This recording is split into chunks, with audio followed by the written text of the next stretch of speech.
부모, 자식, 형제 등 가까운 가족은 100%입니다.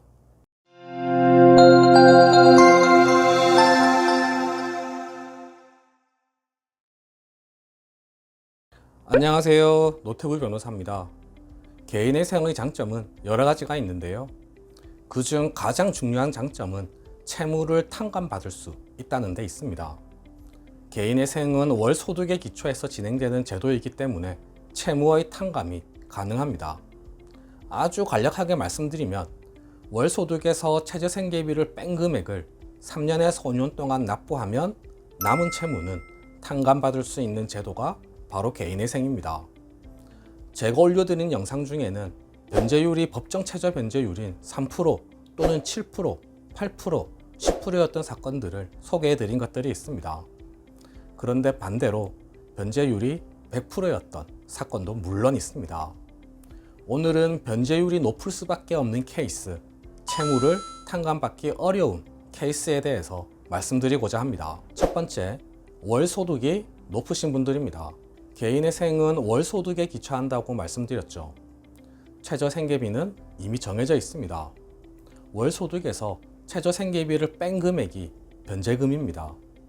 월 소득이 높으면 변제금은 당연히 높아질 수밖에 없는 겁니다. 소득만 따져서 대략적으로 예를 들어서 말씀드려 보겠습니다.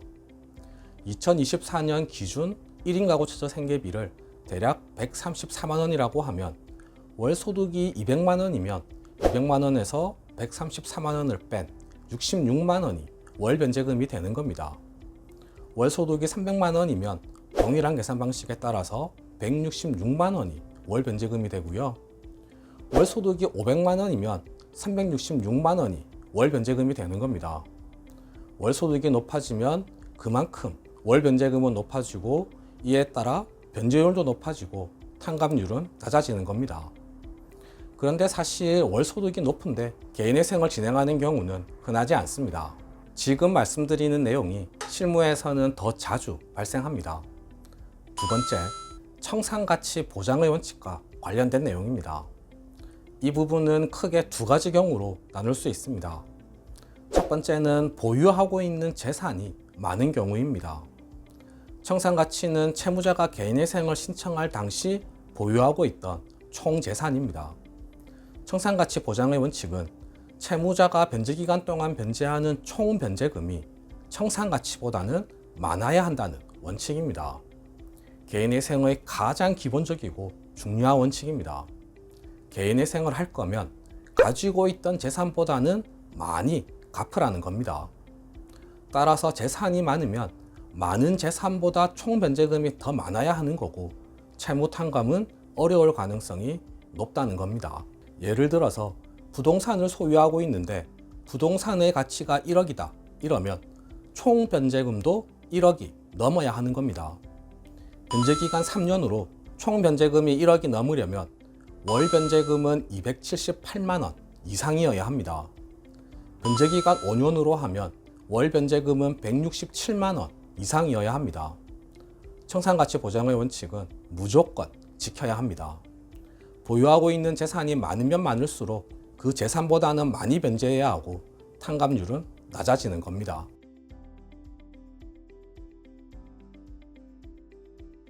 청산가치 보장의 원칙과 관련해서 두 번째 내용은 보유하고 있는 재산이 아닌데 청산가치로 인정되는 경우입니다.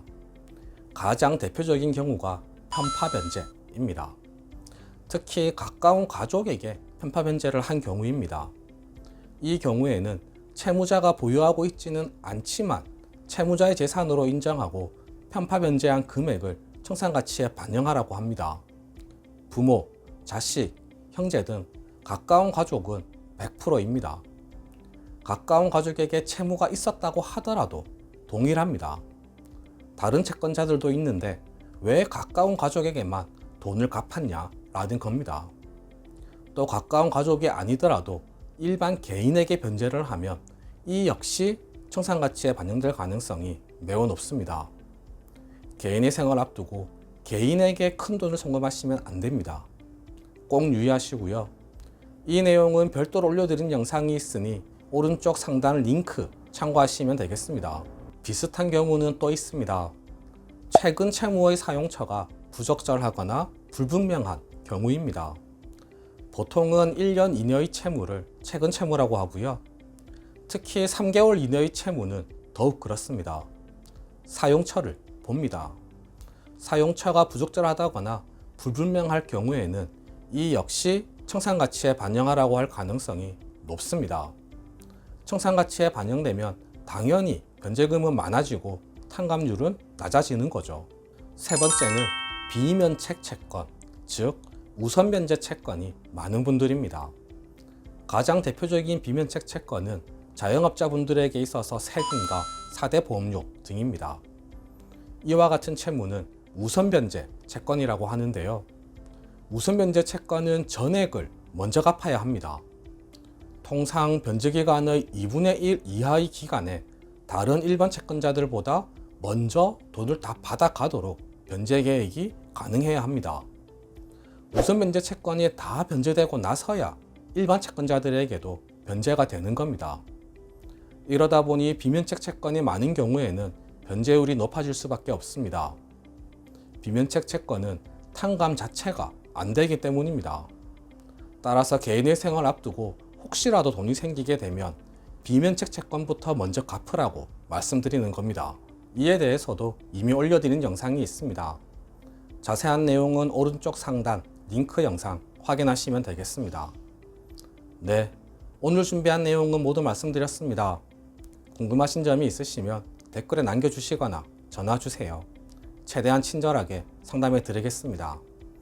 이상 노태우 변호사였습니다. 감사합니다.